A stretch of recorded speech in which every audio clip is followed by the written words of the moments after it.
meditation is very, very important. Meditation is the whole summum bonum of life. You progress only in meditation.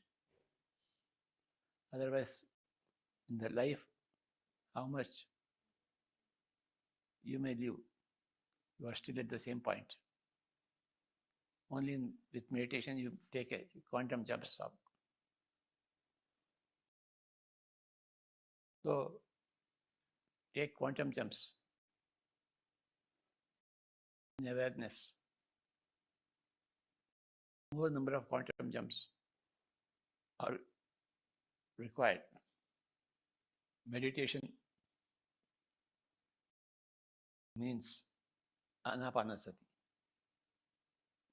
Ana-Pana-Sati is the meditation by observing the breathing. That's all. As you observe the breathing, your mind becomes empty. As your mind becomes empty, you will become empty.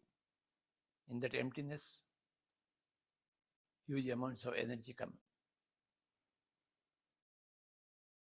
That energy come.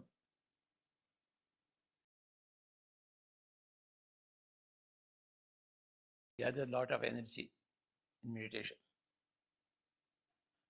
That is the purpose of meditation. That's all.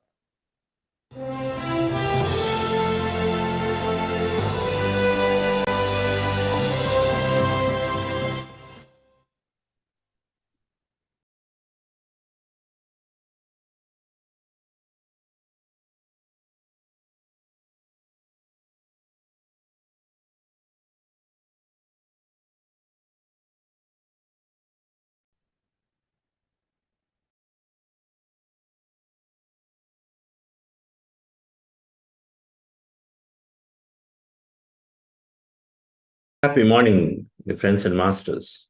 Good afternoon, evening.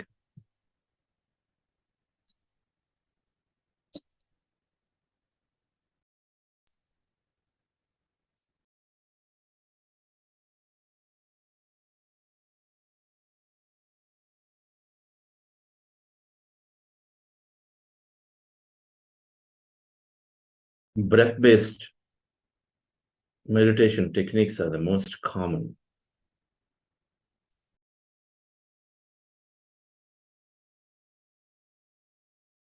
Gautama Buddha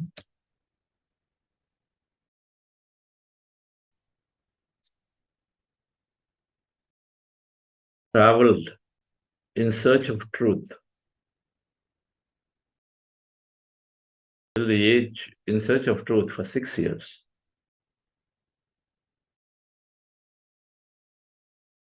So he met many masters. He was looking for truth, and so he was doing all kinds of practices that every time he would meet a master, he will do that practice. He was not satisfied, so he moved from master to master to master.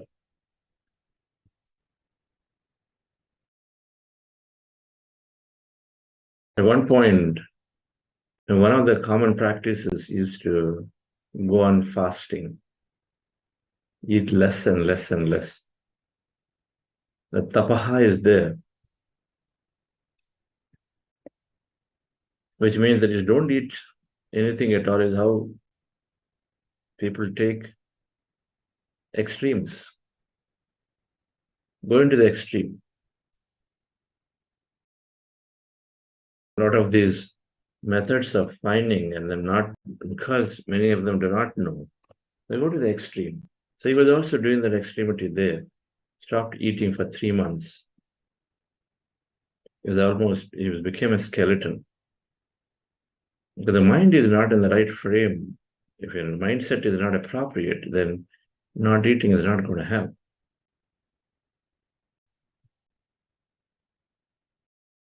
It's mind to matter. If the mind is already trained, then it's fine, then it's great.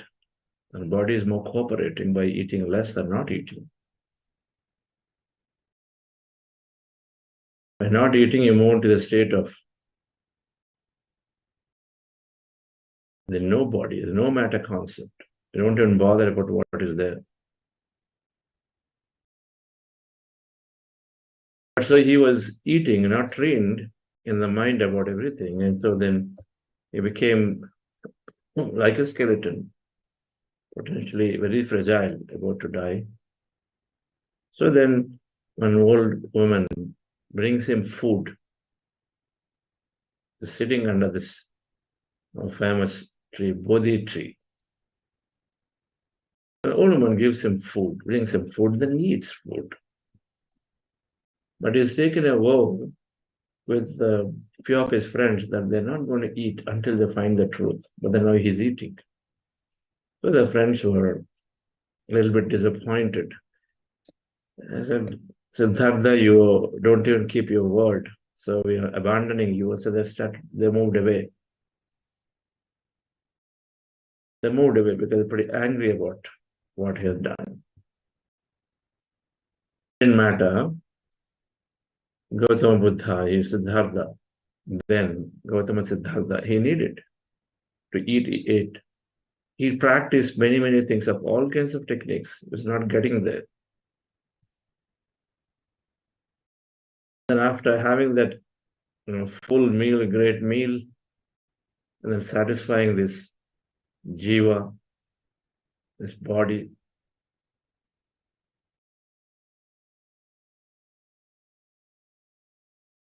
body houses the consciousness, which is supported, which is essentially with the breath, that link to the consciousness inside and outside. So it needs something so that it can move through us to experience life. Nourishment can happen through your mind. The nourishment can happen by having the connection to the field or through food. That prana is required. Gautama Buddha, Siddhartha did not know about connecting to the field, neither did he know about right thinking, right speaking, all of that. So there's no nourishment there in those two levels. And so only nourishment is prana through food. And so that he got. So then he was satisfied. He was sitting there in the Bodhi tree. And then he suddenly started just observing his breath. Just observing his breath. Chanced upon it. And so observing the breath. And as he observes the breath, then the story goes that he in 3 ghadiyas or 3 hours equivalent, we can say, once he knows everything about his past. In those 3 hours, he knew, he saw everything about his past. He saw everything about how this whole creation is happening, why there is suffering everywhere. Then he saw what should he do, his purpose. He got all the answers in those 3 hours, 3 ghadiyas of meditation, without even realizing, observing the breath, because it's so simple, so natural. Sitting down relaxed and then just putting his attention on the breath, it just went there. And I started observing all these wonderful things started happening for him.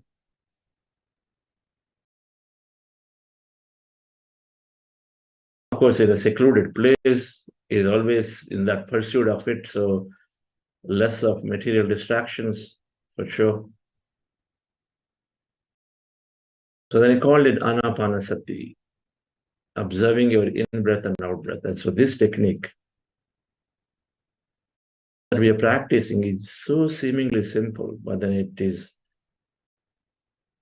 giving us that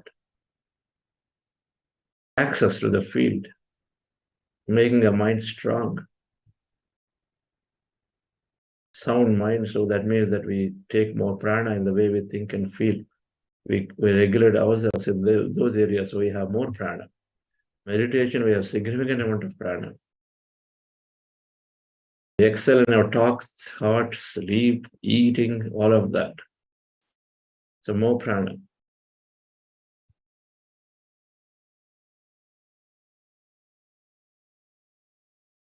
So then, of course, then the moment he realized all of it, suffering is there, and he was around 35 years then.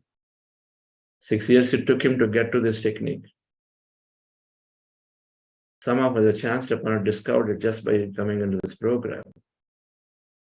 As Shakahara calls it, those who are, use the word lucky, those who are lucky to get to know this technique without having to search through many.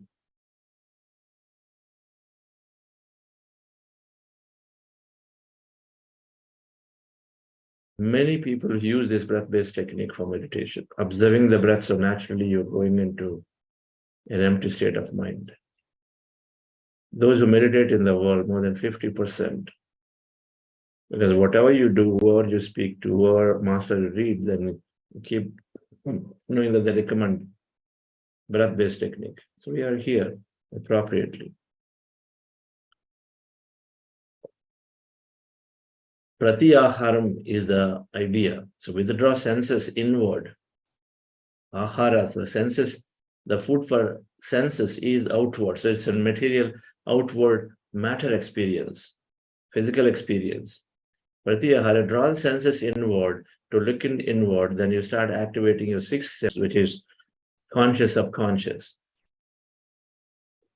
Subconscious is your gateway into the quantum field. And so we start noticing it, we start sensing it. Sixth sense is activated. It's equal to the third eye. The word third eye means your sixth sense is activated. So you're getting clarity about what to do, not to do. You have solutions. In your meditations, you're seeing, go and meet this person, do this college, or do that, do this.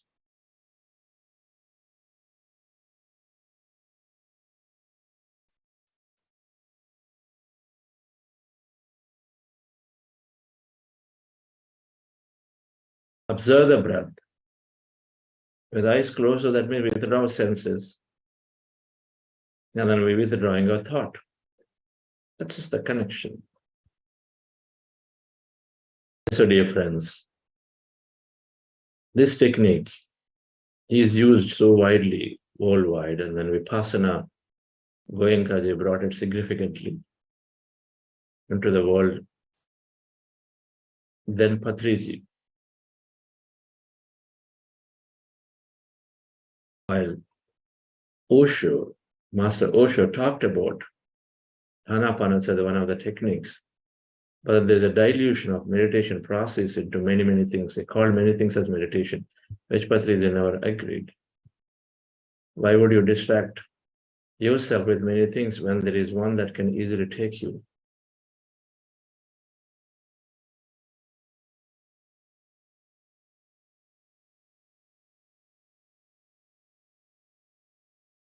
I tried a few techniques like TM, and I felt this is the most simple and the most profound. So I stuck to it. I listened to many masters. I went to many masters and attended their programs, but when it came to the meditation, I stuck to this meditation. We take the wisdom from everyone, but the meditation was only one that we practice from, that's Ana-Pana-Sati.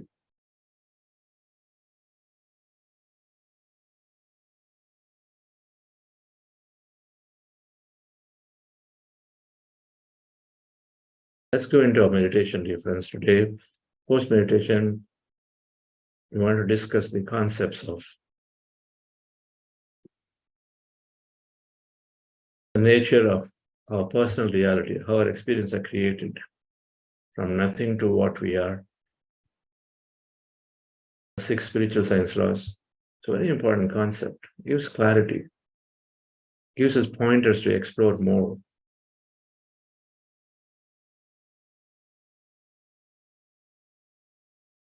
So far in the program, in the first 4 weeks, it's all about exploring from around the mind. In corporate style, we explore around the mind. We want to be very, very rational, very, very, we have to touch and see and feel. And so we talked about how brain waves are getting impacted. Little logically, scientifically, what is meditation, not meditation, if you want to go into empty states of mind. why, your running is not a meditation, chanting is not meditation. We've discussed various chemicals, body states with those chemicals, stress state, emergency mode, well-being mode, all of that we talked about a second week around health. Everything is logically mind-driven, so we're understanding from a science perspective, matter perspective, because we're trying to dissect and look into the matter in many ways to see how it's helping us. Last week was emotional intelligence, so we're again trying to understand person to person, whether awareness as the anchoring point, then we get courage, so we speak, we do this, we do that, we don't argue, we take action, we are detail-oriented, so many points we talked about. All around life here. Manifestations about how to create more things. But this, now we are talking about, we're exploring the matter a lot. So we explore energy, we explore things that are invisible. So the 6 physics laws try to give us a theory and a framework which we can explore by reading and listening to many others' experience as you go along in our practice. Very important. Spiritual practices. Three used to tell 80 to 90% exploring life here, how to lead a great life. We're absolutely on it. We still have some more topics next week about purpose, to lead a great life. But the 10 to 20% is to go through and then explore, understand life after life.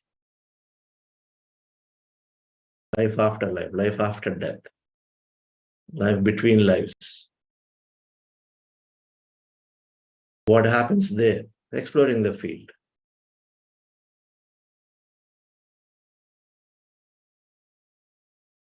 Relax yourself, dear friends. So we will explore these concepts. This program wants to introduce all-round topics so that depending on our level of interest, we go into level of interest that is tied to level of our consciousness of understanding. And so then we explore, we go further into those topics based on how we feel. So relax yourself, dear friends. We're practicing breath mindfulness meditation. Our goal is to empty the mind. We sit down comfortably on the floor in the chair, as you see in the picture. And then with your eyes closed, if you're wearing spectacles, you remove them and observe your normal, natural breath. And you observe your breath, slowly mind becomes empty.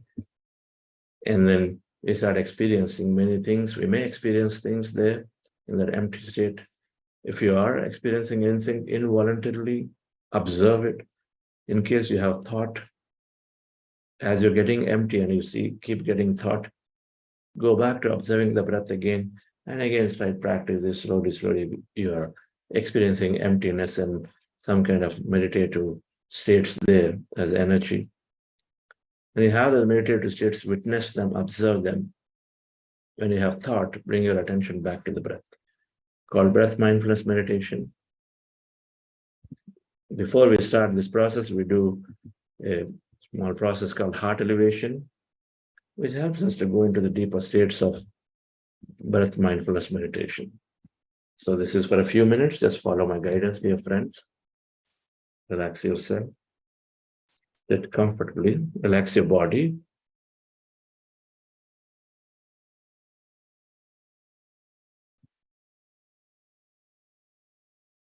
Remove the spectacles. Close your eyes.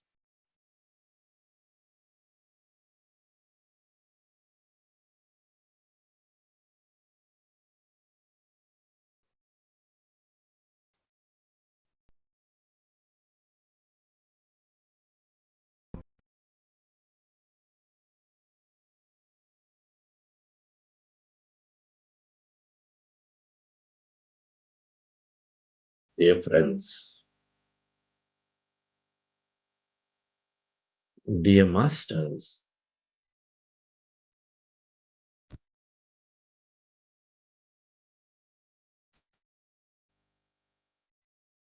with your eyes closed, Specs removed.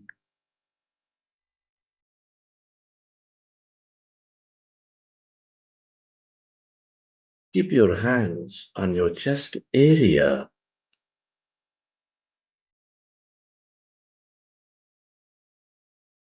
and rest your attention on your sacred heart.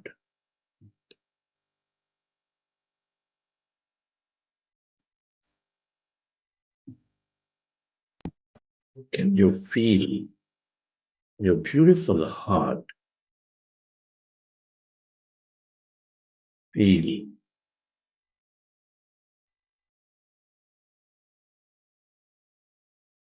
the seed of all emotions, which is nurturing all life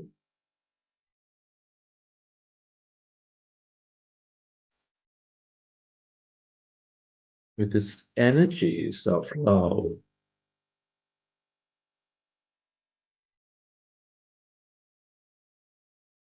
gratitude, compassion.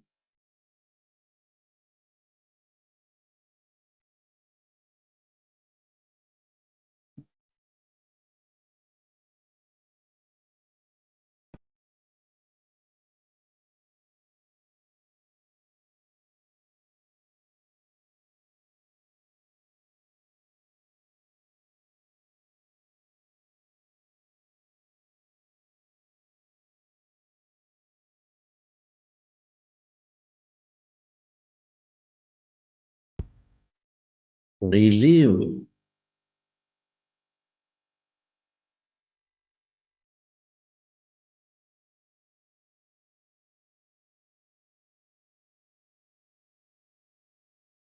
the moment of your life of love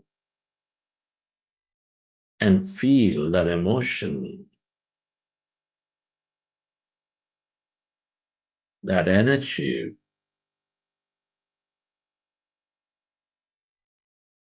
Can you set an intention to send that energy onto everything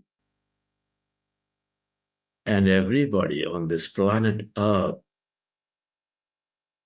to help them heal?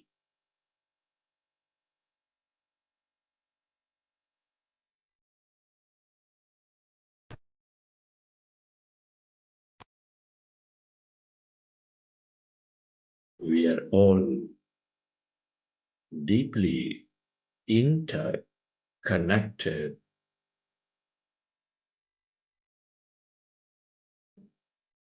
The more we experience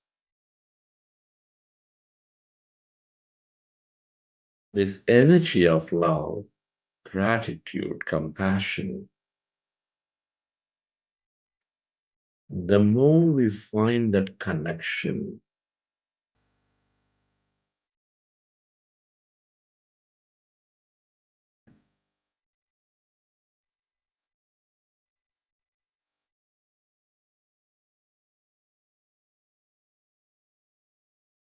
the more coherent we become in our body and mind, the more coherent we are with the quantum field of creation.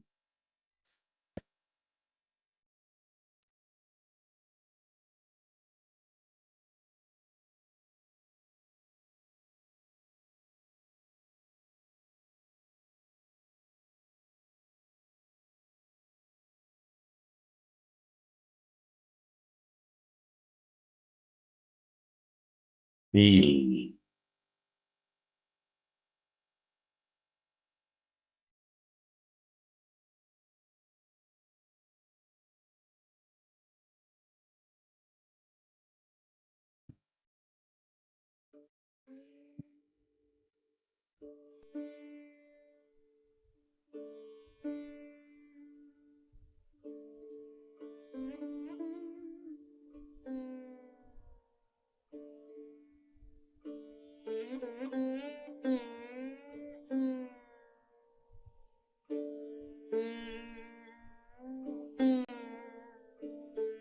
and slowly let's go into breath mindfulness meditation. With your fingers into fingers, hands comfortably rested in your lap, observe your normal, natural in-breath and the out-breath.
Allow yourself to merge into your breath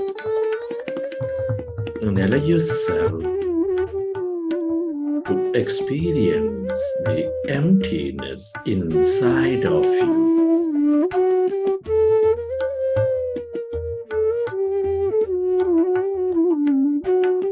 All around you.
Friends, let's express gratitude to all things and everybody.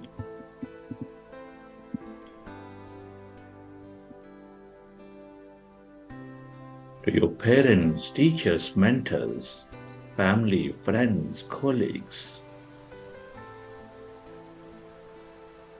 To this grand nature, the bird, the fish, and the animals. To everything you use, the technology, the system, the government, the companies.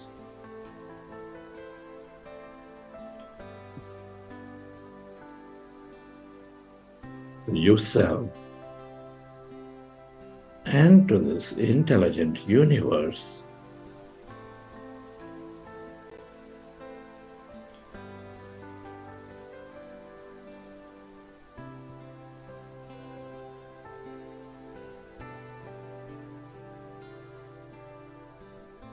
Gratitude is the ultimate state of receivership.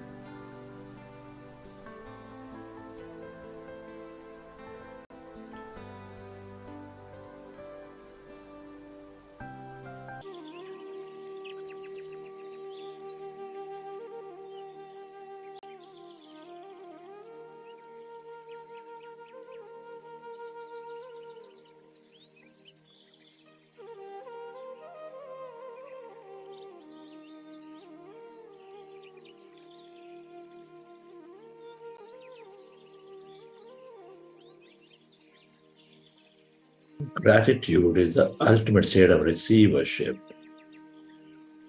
Slowly recap your experiences from the session.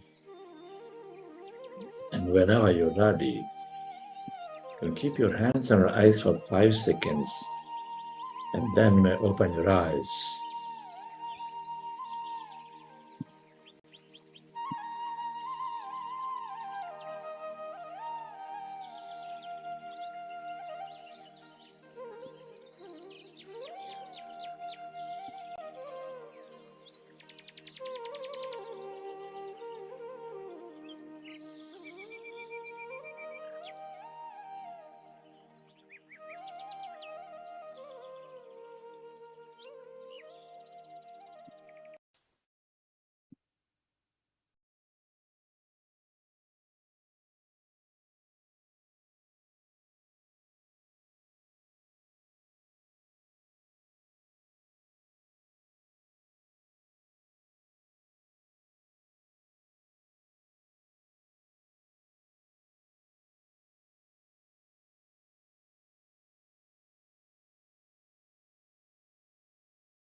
Okay, dear friends.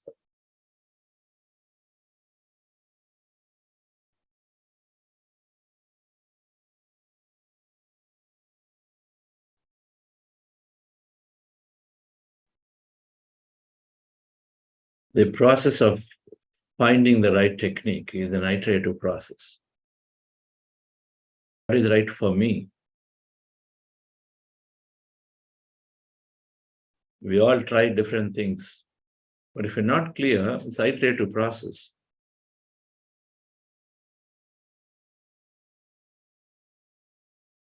Try one after the other, but try for sufficiently long time before we conclude. Not one day this and another day another one. Hope you enjoy the session, dear friends. Another group meditation.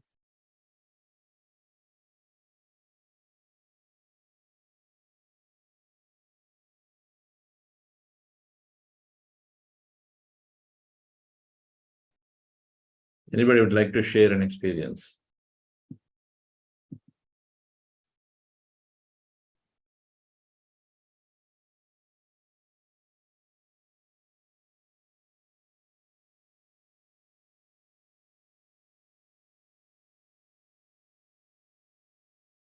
Yes.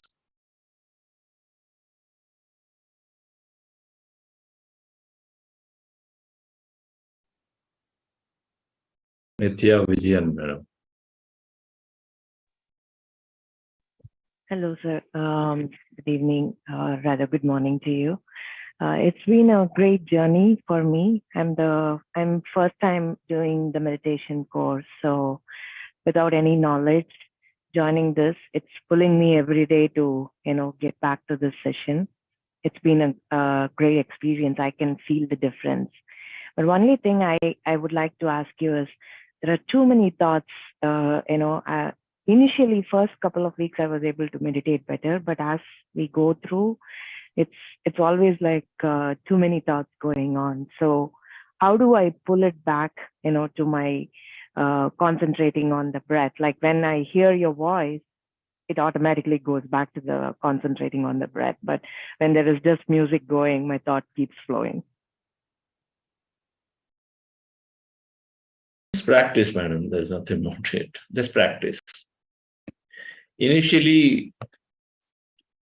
everyone is different.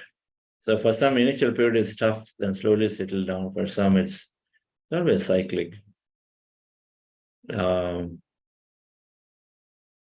are going to be there, by the way. So thoughts will be there. We've been always saying it. And it perhaps our awareness increases more.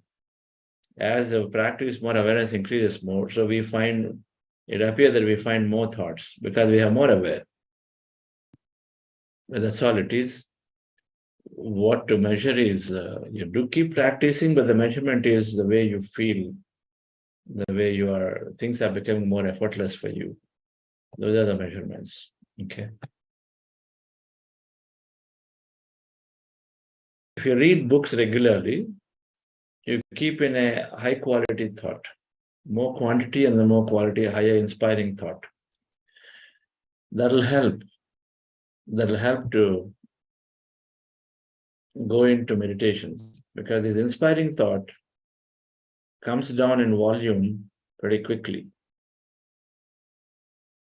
compared to a stressful or worrying thought. And so having a regular practice of reading books, you read a book, we have a lot of this inspiring thought for high quality thought, huge amount of thought, but high quality thought will be there lingering in our minds for a week. Let's say you finish a book. Before you get this subsided, pick another book, another one, and then read again. So that can help to go into more deeper states. When we read these inspiring books, and if we keep our mind full of those and then constantly thinking about those will help instead of having the mundane routine thoughts. Okay. Otherwise, just do practice. Yes, Bhavita madam.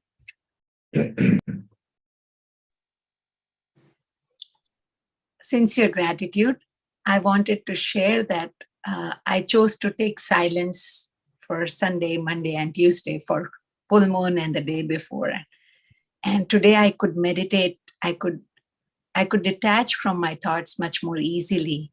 I could feel that there is no need for me to think continuously. I could feel that I could be into the emptiness much more beautifully. So your constant reminder of meditating regularly, and Joe Dispenza's book, I listened to it in YouTube, and Neil Wash, it helped me a lot. So it's practice and continuous, like you said. So it was beautiful today. Thank you so much. Great. So silence is another practice. To answer the previous question, that we also take to silence regularly.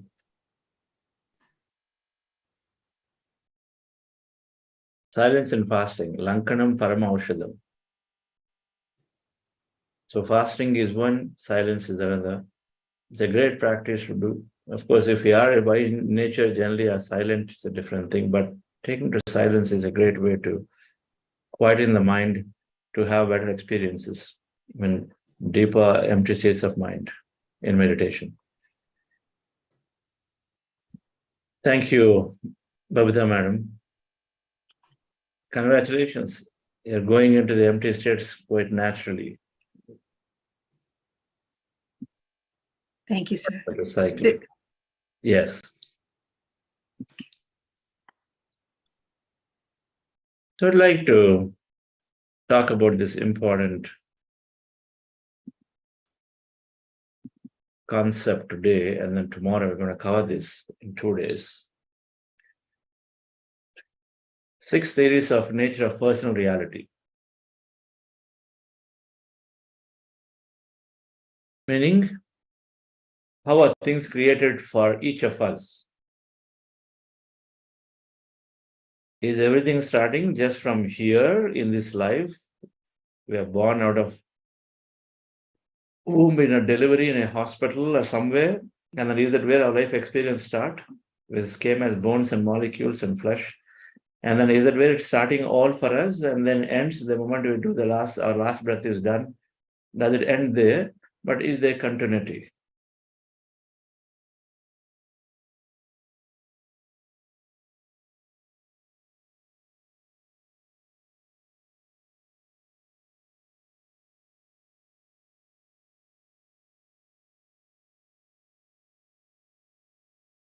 So the theory of consciousness, there are 6 theories. Let me, let's see, I thought there is a slide covering all 6 theories.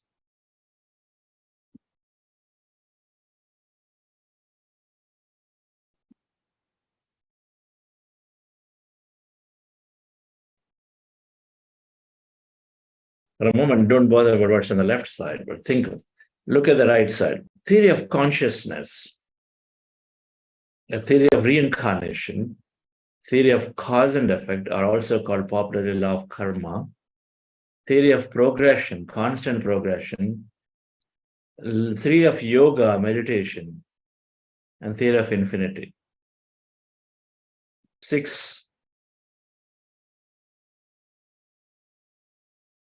Then the personal reality, that means our life experience can be perfectly explained through all these 6 theories. One supports the other and say, why I am in a given place today. Why am I a king? Somebody else is such a deep poverty. Why is that suddenly life seems to be in a fast pace for me? I took to meditation, it's in a fast pace for me.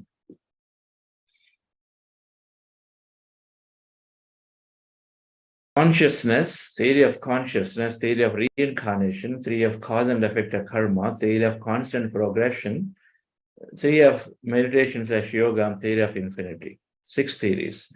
So let's go back and understand each of them. Theory of consciousness, the first one. It is saying that everything originates from emptiness, from energy. First, there is nothing. If you see a seed, there is nothing in it. A tiny, tiny seed, nothing in it. We don't even care for many times what is it, because when we don't see it, we just ignore it. Just throw the seeds, many of them. There is nothingness, but then the seed slowly, slowly grows into a huge tree.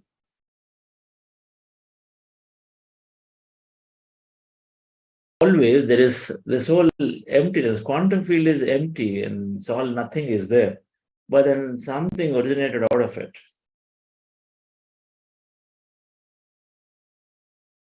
We want to start a company. Nothing is there initially. Let's think of Google. or Infosys, it's got like so many lakhs of employees. In the beginning, it didn't exist. It is empty. There's nothing out there. From that emptiness came this entity called Infosys. It was registered by, a great master businessman, a business leader, Narayan Murthy. So somewhere a thought seeded in, I must start a company. I must add value. So that first there is nothing, and then something came, so an entity came. Then from the entity came, many more people said, I want to associate with myself to you. And so one after that, they came into it. Then came, okay, we all have bigger groups, so we need to have offices, you have certain things. So then you start forming. So the entity comes out of nothing and became huge, grows and grows and grows into unimaginable proportions. Depending on how much energy you put onto it, how many people's energy is put into it, then it slowly grows. Where you place your attention, there you place your energy, and so the manifestation happens.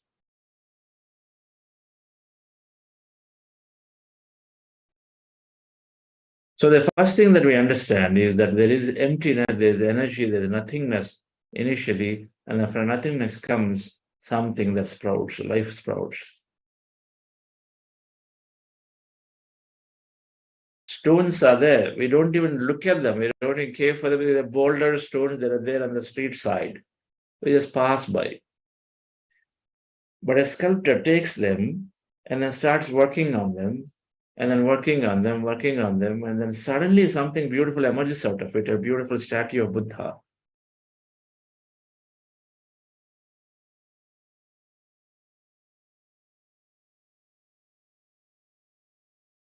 So the first principle is saying that there is energy everywhere, there is Brahman everywhere, there's consciousness everywhere.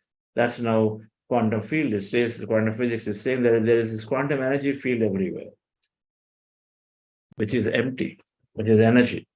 From there, everything comes. First principle.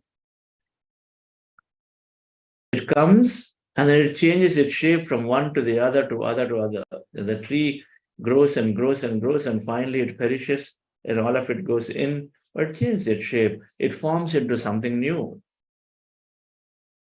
It forms into something new. It comes as, it becomes some kind of a mineral.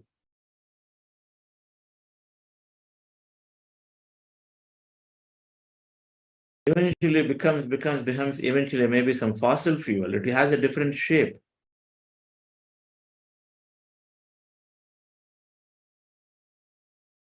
The stone is there. It is used as a broken, and then it becomes a statue at some point. It's all broken. It goes down, and then maybe it becomes a brick to something else in future in building a house. So the stone transformed into a brick. The statue, stone to statue, and transformed into a brick. Somewhere in future, somewhere it forms into a house. Then same thing repeats. That goes changes its shape into something else.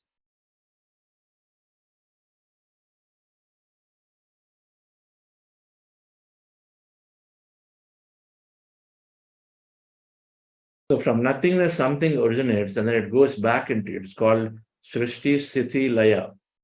Something originates, and then it stays there as long as you put your attention, and then the moment you start withdrawing attention, it disappears.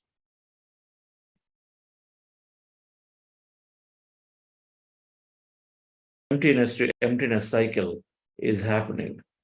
So the first principle, our first theory is that everything is originating from this emptiness, from energy.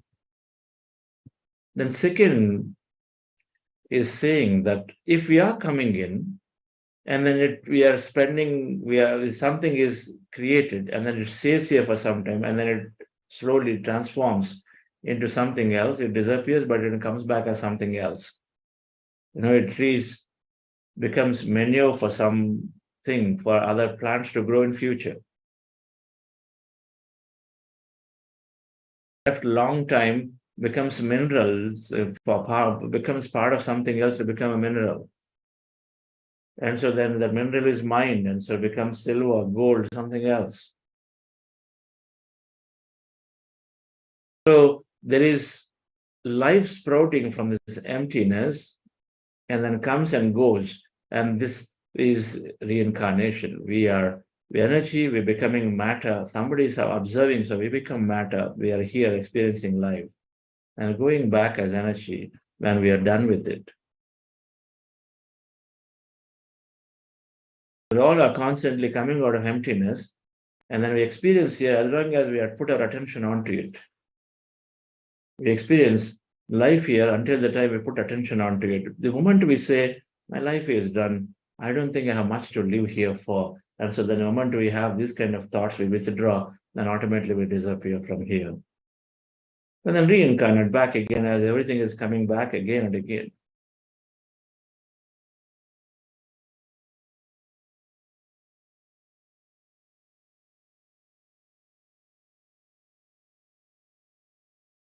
Reincarnation is saying that we are taking a life to experience certain things in life.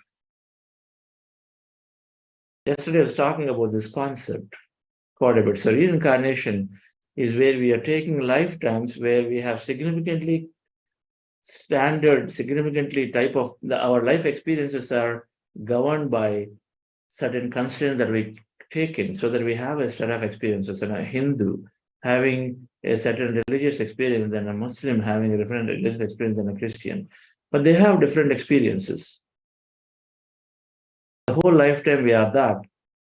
I'm born in Visakhapatnam, Vizag, so that it's got a certain culture, certain food habits, certain culture to eat, certain dressing style, certain things that I continue to live on for the whole lifetime. Whereas somebody born in the West have a different lifetime, different life experiences. So we take these places, we take certain broad-based cultures, broad-based religions, broad-based environments that we have an experience in that area, in that lifetime. We finish that, then we say, okay, we finish a second one and a third one and say, now, okay, I've gotten enough of one diverse set of experiences. So can I go in and look at something else? Now I become I'm a Hindu, I become a Christian by taking birth somewhere else. Use the word religion, but there's no religion. They're just born, they're happy there, but they're born, and some are taking one lifetime in India, another lifetime in Europe. So I have different experience there. The weather is different, the culture is different, the type of food I eat is different, it grows, the type of fruits are different, everything is different. If we want to travel from place to place, every time we plan a travel, and every time we're cooking, we want to do differently. Today, if you look at from a material experience perspective, you're working, you want a different project each time. And so then is the case, the lifetimes we are here coming back again and again for different experiences, growing from each. Things that we experience once, we don't want to experience again because it's already done, the learning is done. We're here to learn and experience. Reincarnation is that we are coming back broadly into one culture or the other, one area or the other, one religion or the other, into as a male or female. 2 lifetimes as that, relations as this.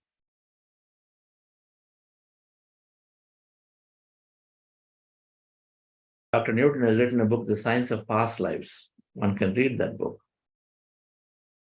Brian Weiss' books are great to understand about the concept of reincarnation. But this is clearly explained. When you understand reincarnation, that your life continuity exists. And we stop fearing death. We start losing this. Death loses its sting. If you truly understand, and if you through this meditation, we want to, and then many times we get glimpses of people, glimpses of things. You're looking at yourself as some beautiful girl or something. They are potentially you are peeping into your past or future. Getting glimpses of past or future. Through meditation, as we're connecting into this infinite frequency, and what happens here when we finish our body, when we finish our experience here, then all our experiences are really merely energy, right? Energy means frequency, it's all coded. It's information. It is there in the field. As our set of experience of a lifetime are all there as a dense set of energy in the field somewhere. Call your sanskara is all sitting there, and then when it is observed back again by some intelligence, then we come back again as another body, another place. What is teaching all of them? Then the concept of soul comes, the soul and then body. You're reincarnating into different bodies, but there is a common thread for you, which is weaving is this soul are the group of, so it's a bundle of experiences and emotions, and all that energy experiences that are there from lifetime to lifetime, they're all there together as your memories. In our lifetime today, our memories from job 1 to job 2 to job 3, they're all there. They cannot be taken away. They're all there somewhere. Where are they? They're recorded in our mind. Brain is simply mind in action, but they're recorded there in the field of energy somewhere. And so then we carry it. It's all there, and so that is carried into the next lifetime. But through the illusionary aspect of, the science is telling, hey, you don't see, what are you illusioned about, hallucinating about, nothing exists, stop it. So in the childhood, when we're a young child, if we've been given beautiful visions of the past or whatever, we ignore them because we've been told it has no meaning.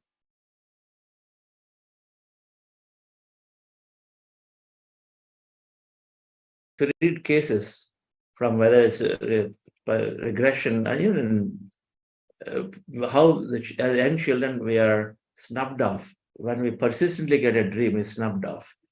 The person may be connecting into a past life or a future event, and then we're snubbed off and saying, no, that doesn't exist. Shanta Devi, the young child is trying to tell you're not my parents, and then she's not been supported for a long time. That first you take to doctors and say something wrong with you, because that's what science has done doesn't want to look into it. Modern science, which is just completely ignored the consciousness. But of course, the spiritual science existed, so Theosophical Society did a tremendous amount of work in trying to document these cases. So dear friends, this explains reincarnation. Theory of reincarnation explains why, and it says that we are starting from where we left.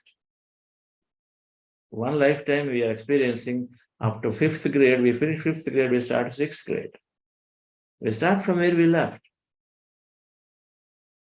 And so you can explain, if somebody is a great musician and practice, and then you come here, the moment you start music, it becomes so easy for you.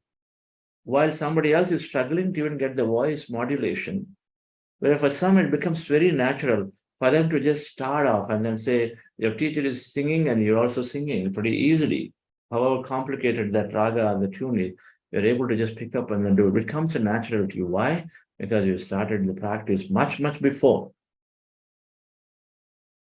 Some people at a very young age are starting a business, are growing the business, managing thousands of people effortlessly. It comes natural because they must have been managing large organizations perhaps in the past. You start from where you left. Child prodigies are all happening because they start from where they left. Gives answers.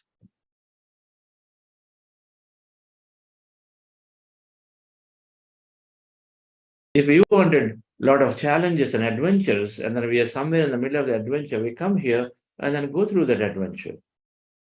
It appears irrational. At the age of 6, Ramana Maharshi started going into meditation practices. By 12, he was leaving home. And he's seeking a different adventure, different life. And then of course, with the conventional wisdom, if you're not aware, then we say, what happened to my child? Why is he all going into resigning from the life? Because the life, the way we know, is experience external materiality. Whereas for him, all of that must have finished, but he wanted to choose a life of contemplation, to go in, to know more, to bring back and give this wisdom to everybody. So it's an adventure he's seeking, but then many a times we don't support such adventures, thinking it's not right.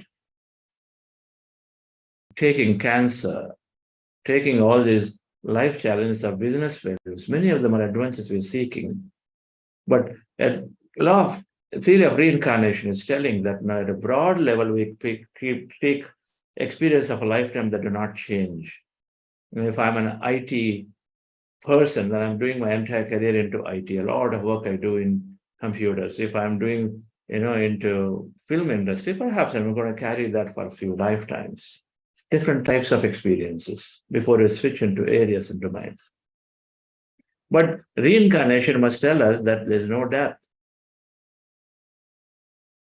To overcome, because death is what holds us back in experiencing life here. Holds us back. Corona came, everybody stopped doing everything and I just kept indoors. Everything came to a standstill. Nothing mattered other than just staying indoor to hold on to the life. It had many great things to happen because everybody slowed down. But then it stops us from doing things. Those who understood this sense never liked to be indoor. You have to follow law of the land. You're just staying there. They're finding ways to go and then still do what they wanted to do because they're not worried about death.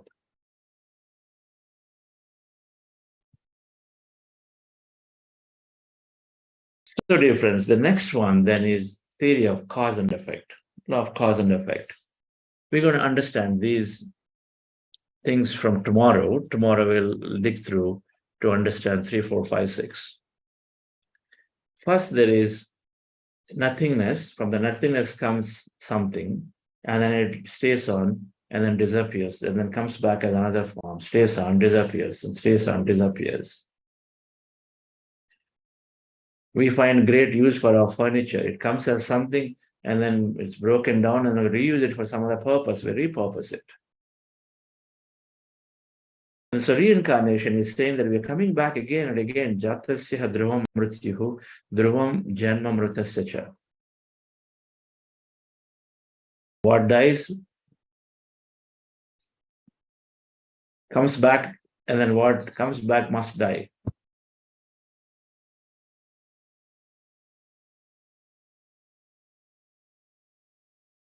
Meditation supports us to look into, if we want to look into this. So from there we go in. The law of cause and effect, or the law of karma, is saying that we are taking different roles within a lifetime. We take a birth, but then we take different roles. The role play. We decided to take a movie. We've decided that, no, a director is deciding, okay, movie, I want to make one movie. That's one lifetime. Then he's spending that project for a few years, deciding the characters. And each character has got a specific role to play. There are rich people in the character, there are poor people, there are ill health is there, very, very sick people, there are highly energetic people are there. The characters are chosen, and each character has a role to play. That's law of cause and effect, law of karma, is to choose a role in a given lifetime, to play a certain role, to help others learn from it, help others experience life, while we learn a few things.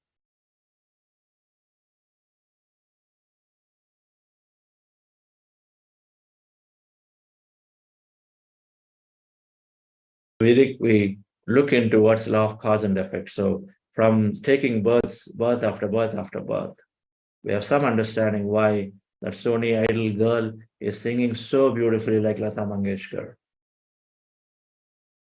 Why my child is not speaking. What could happen? Why is it not speaking? Why is it not picked up speech? I don't know. Why is that somebody is born with something not great, without hand, whatever. We are seeking adventures all the time. We're seeking new experience all the time. At that level of soul, when it is coming in, that everything is just an experience. Good and bad. We labeled, we said, okay, if you don't have enough money, then okay, you're not lucky. We said, if you don't have good health, then you are something wrong with you. We said, if you're not able to study, then something wrong with you. Everything we labeled. While we also see some people are very, very happy no matter what their state is. They were labeled, and so then we think something wrong. But for a soul, everything is just an experience, which we also know here. There'll be a board written and a lake is a remote abandoned lake. Dangerous, don't go into it. But we go into it. We look around and say, oh, nobody's there. We go there and want to take dip into it. We do it, we violate. But knowingly we are adventurous in nature, so we seek an adventure, we jump into it. So next thing we hear is that, okay, 2 people are missing. But we sought the adventure, we went in. So is the case with people who are coming in with disabilities, are now potentially coming in with, suddenly they come in good, but suddenly at the age of 5, 10, 20, 30, suddenly some big challenge seems to show up.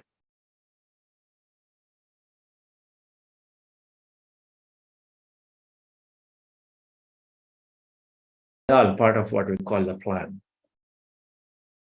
So we'll continue this part for tomorrow, dear friends. So thank you very much for staying through. Any announcements, Lakshmi Madam? Yes, sir. So we have 2 workshops coming in. This is around meditation and the science of manifestation. One is an offline event, a 2-day physical retreat at Pyramid Valley International, Bangalore, which is happening on December 30th and 31st. And an online event, a 3-day online program on meditation and manifestation science is happening between December 8th to December 10th. That is an online event. So I encourage all of you to register and be a part of this and learn more about the manifestation. We had a manifestation week as a part of this 40-day program, but understanding the depth of it and we experiencing it, we implementing it is altogether a different ballgame. That is happening both online and offline programs is something that we all can make the use of the opportunity. Yeah. That is happening at Pyramid Valley. It's a wonderful place to be there. At a physical retreat, I just want to mention. Wonderful place to be there. And that too, it's happening on December 30th and 31st. A great way to welcome the new year, right? And a place of solace as well. I have been there. It's wonderful to be there as well. Right? So yeah, I encourage all of you and your near and dear ones to be a part of these 2 events. Yeah. Thank you, Lakshmi Madam. Yes. Take a short break and then we'll resume questions. I see Ashokji has raised his hand. Wonderful. Thank you. Yes, Lakshmi Madam. Yes, Ashokji, please go ahead. Thank you, Lakshmi Madam, and thank you, Chandra sir. Thank you, masters, friends. Sir, I am continuing this journey because I feel interested in it and I am enjoying it. But I get very easily overwhelmed with so much information available. Yesterday, I happened to get one pamphlet. It says from Skanda Purana, when one offers a lamp during the month of Kartika, his sins in many thousands and millions of births perish in half an eye blink. So this is a ritual. If there's a photo of Lord Krishna's childhood also on it. It is from ISKCON temple. So I get very easily confused, sir. Please excuse me for that. So I start trying to find answers on it. And another theory of reincarnation, a question comes to my mind. It's okay if a child is singing very beautifully without learning singing or without learning music, but why it doesn't happen to so many people? It happens only to a few people that they are able to. So does it have connection to the memories? Because the practice, the child is practicing with the new thoughts, the new body. And the child was practicing with the and got the excellence. And we know we have found that the skills are developed with practice only. So the child has not practiced this life, but whether it has connection to memories only because our limited beliefs in the past lives are coming in the way. So these questions come to my mind, sir, and I start finding and trying to find out answers to these questions. I don't know. And I get overwhelmed with so much information is available on. I'm not now going to the WhatsApp. So much information is coming to me. I am just keeping silent and keeping my and regarding silence, I understand that if we deprive our senses, one sense at a time, for example, the silence doesn't mean no speaking. The silence also means no listening also. I think so. I don't know. So I'm trying to find answers to all such of things. I don't know. Yes. Find answers. That's the way. Yes, sir. Find answers, because until you find your answer, you'll not be satisfied. Yes, sir. I can talk about any amount that past lives are through the memory. Then the concept of Akashic record is equivalent to your quantum field storing information. Is equal to your subconscious having the link to pull. But you may not understand or you may not agree with it. And so you must find your own answer. Must find your own answer. Yes, sir. So what did Brahmarshi say? Brahmarshi said, if you have a question, ask the question and then keep looking for answer in your meditation. Somewhere it's going to come. Look for that way. What is going to convince you?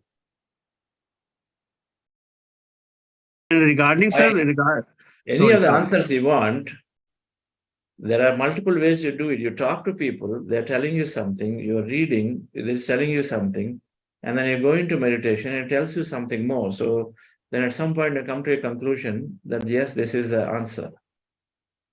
Right? Sir, for example, I don't want to commit any sin.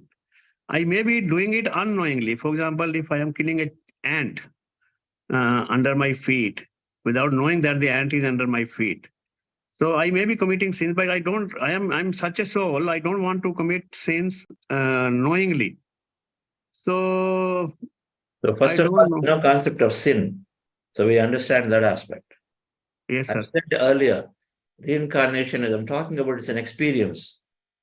An experience. Don't label it as good or bad, because it's all from energy created infinite ways and goes back. Right? So the concept of sin, we have to come out of it. Now, what is there is how much I can go and then help everything to experience the way you want to experience. So from their perspective, you want to be enormously considerate, right? And so then you don't want to kill anything. So understand then the laws of nature, where we are materially here, what is to the best extent that I can do. In a physical body and form, there is a certain limitation in the physical body and form. When you're experiencing life through this body, there is a limitation of it. So if you understand that aspect of the nature aspect of here, so due to the limitation of the body, then yes, certain things happen without having any intention. That's the key. With intention, going and doing versus unintentionally doing it. Knowing and doing, not knowing and unintentionally doing it. So you are doing your best. You have intention not to kill, but the limitation of the body, then you may stamp on a few things and continue. And you also have an experience to do, and then you feel right that having that experience, you continue.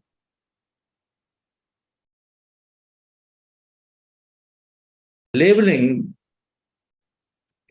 must not be there of a good or bad experience. If bad experiences happen, not regretting is important. Not feeling guilt about it is important.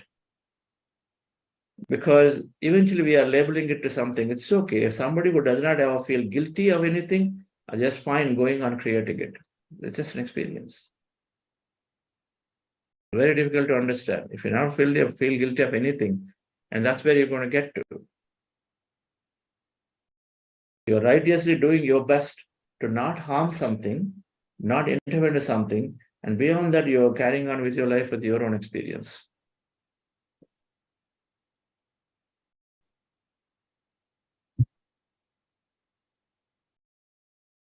Okay, sir. Thank you.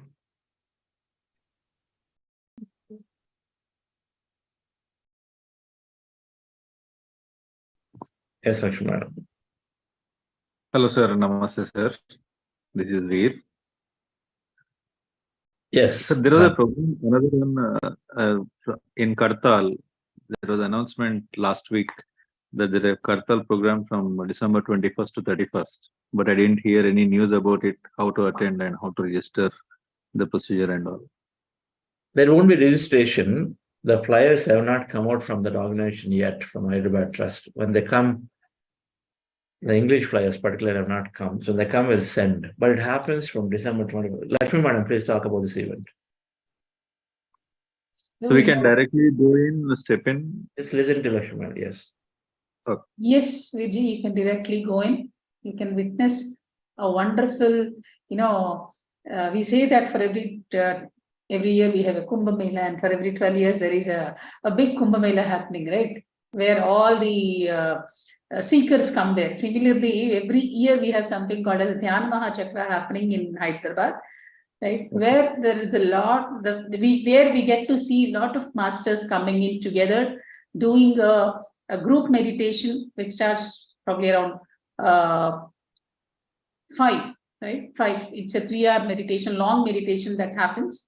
And we have series of meditations, series of speakers who are sharing their experiences. You'll get to know more about the different programs that masters at the Pyramid Spirituality Society Movement, PSSM masters, are conducting across, right? It is just not with respect to Hyderabad or AP or Telangana, but many masters come all over and they share their experiences, they share their programs, and it is definitely a wonderful festive kind of environment that you get to see, along with good food as well. And you have a lot of stalls, book stalls you have, where we can pick up some books as well, right? You have a lot of such things. You have stalls where you get to know more about the PSSM movement and their activities as well. So it is open for everyone, right? It starts, but the best part is the long meditation starts at 5 a.m. right? So we will get to see the actual in a physical presence what group meditation is all about, right? We have a lot of masters participating. You can be a part of it. There is no such registration that is required per se. Okay. Just, make some arrangements of your commuting. That should be fine. Sure. Take a day out for all the people who are in Hyderabad and who wish to come to Hyderabad. Just take an entire day out and spend the time. You will really enjoy that. And we from Buddha CEO, we are going to have our own program as well. Sir, it's on 23rd, 24th, the dates? 24th. 24th, yeah. So on 24th, Buddha CEO will be presenting our details as well.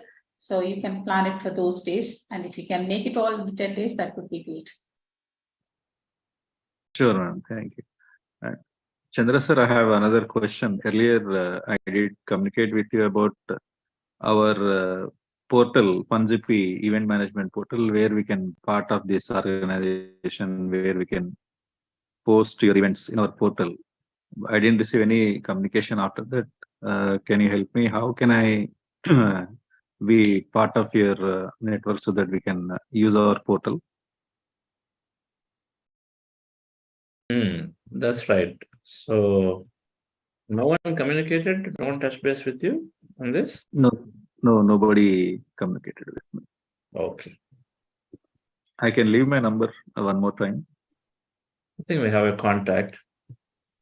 We will have someone speak to you. Okay, this week. Sure, sir. I just left my number again. Okay, great. Yes. And the last question Yeah. I have, sir. Sorry to keep you long. The last question is, when I meditate, I sometimes get to visions and sometimes I get to blank state. But in blank state, what do I need to tell? I mean, for manifestation, do I need to tell only when I was in blank state? Or at what stage do I need to do the manifestation? There is no stage. You continue to be in the empty state for however long you want to sit. Okay. Want to sit for 40 minutes? You sit for 40 minutes. If you're talking, Okay.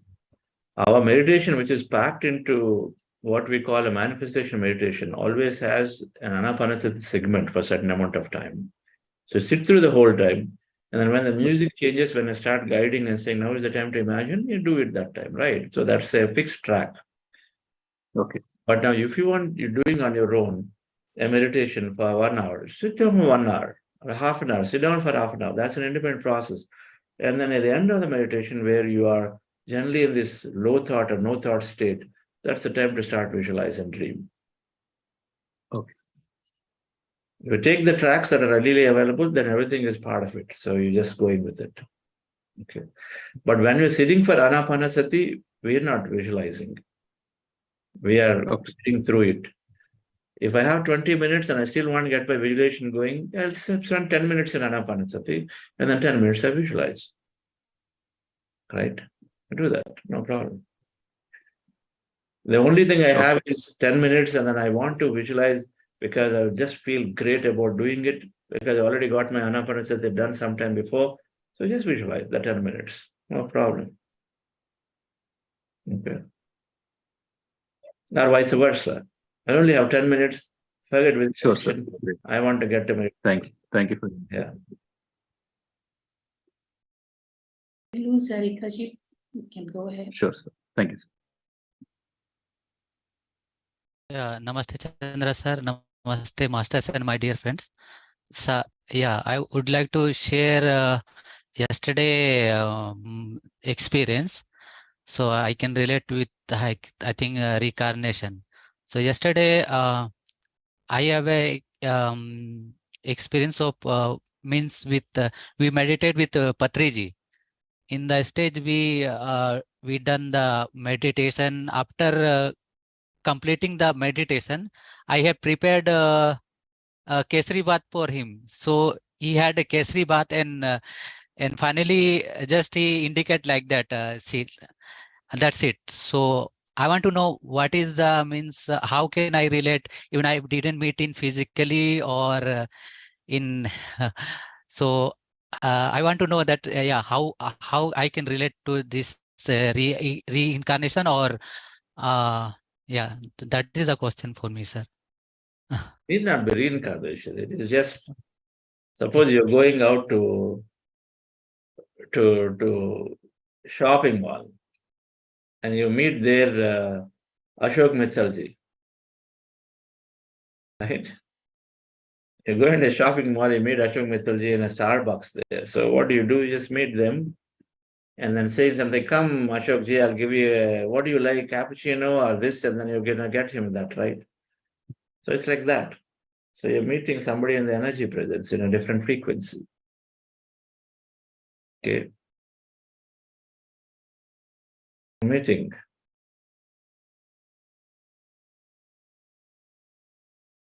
At energy frequency, there's no physical body limitation for a master because your energy can spread everywhere. You're there and everywhere. So the masters can show up. And a lot of time they have interest in furthering their work. They further their work on the other side. It's not life is ending here. And so where they're furthering their work and from the other side, they're always looking for people who are sincerely wanting to carry it forward. So they make their presence felt in many ways.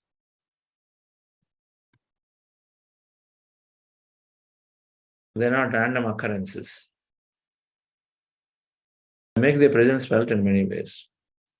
Of course, a small percentage are also thought projections are happening. That's also possible. People thought project. So confused between an experience versus a projection. And so sometimes that is there. But you sitting with Patriji with Kesari bath, you have to understand whether you're thought projecting and it just happened to you. And I'm sure your strong answer is, it happened to me. Why will I ever think of Kesari bath and Patriji? Right? So it happened to you. So anything that happens unexpected, in the least expected way, things are showing up. There's communication that's happening between at that frequency level. Okay, so it may not be reincarnation, it's more of you are meeting the master in the other side to take inspiration. Okay. Natarajan. Good morning, Chandra sir, and all our soulmates. I wish to make an announcement regarding the Dhyana Jagath being celebrated at Vani Body near Ramnayakan Pet from Friday to Sunday. That is from 1st December to 3rd December. I wish to invite all of you to join for the function and get the energy from the place. It's a very good place, and I wish all our soulmates to join for the function and get it benefited, sir. Thanks for the opportunity, sir.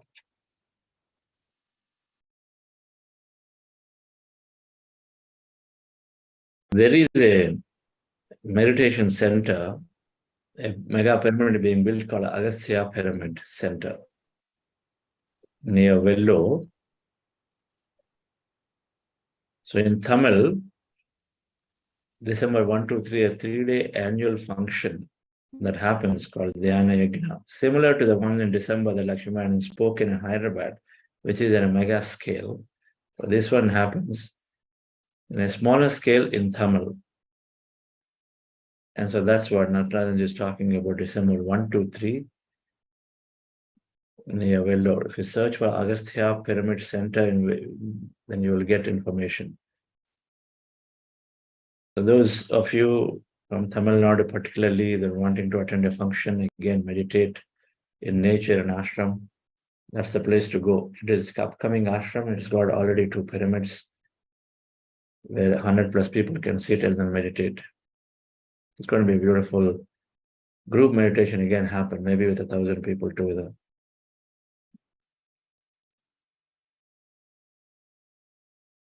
Okay.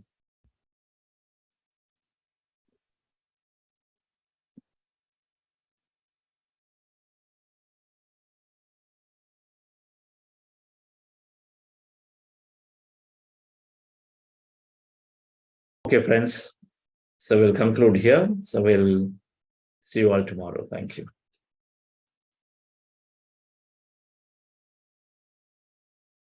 Cell in my body, every cell is alive with love. I relax into the healing process. I allow spirit to do what it does. Joy fills every cell in my body. Every cell is alive with love. I relax into the healing process. I allow spirit to do what it does. Joy fills every cell in my body. Every cell is alive with love. Yes, sir. I relax into the healing process. Yes, sir. So book club is like final week for The Secret this week or what? Next week we have the final week. So this is we have still one more session, that is the next week. Who is doing today, this morning? So this morning we will have a I think I don't have it on top of my mind. I don't know. Okay. Yeah. Me and Reshma, sir. Reshma and who is doing? Richa and Reshma. Who is Richa? Richa from New Jersey. Who is Richa, madam? Buddha CEO. Buddha CEO. Okay.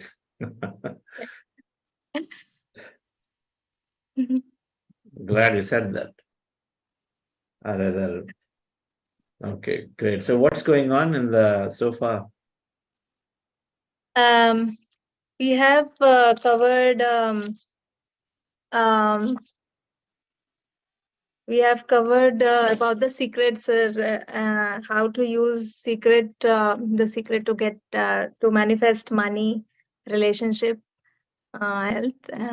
This week we'll be covering health, the secret to the world, and then we'll wind up in the next week. Okay, that's great. Thank you, madam, for doing what you're doing. Thank you, sir. It's taking time. So many people are. I did hear some have said they really like the Secret Book Club too. It just refreshes back a lot of memory for them of all the concepts they're listening. Okay. Yes, Ask people to watch the movie too. Have you watched the movie? yes, sir. I have watched little, but it covers the whole book. So as I'm reading, I can correlate it very well. Correct. Except Yeah. Yes. After finishing the book club, if they go back and watch the movie, they'll have such a strong memory of it. So then they create more. Yeah. Okay. Thank you. it's a refresher course for us, sir. You already teach. We have already learned everything from you. We are just revising. Yes. Everything is a revision. You know it. Okay. Thank you. Bye, everybody.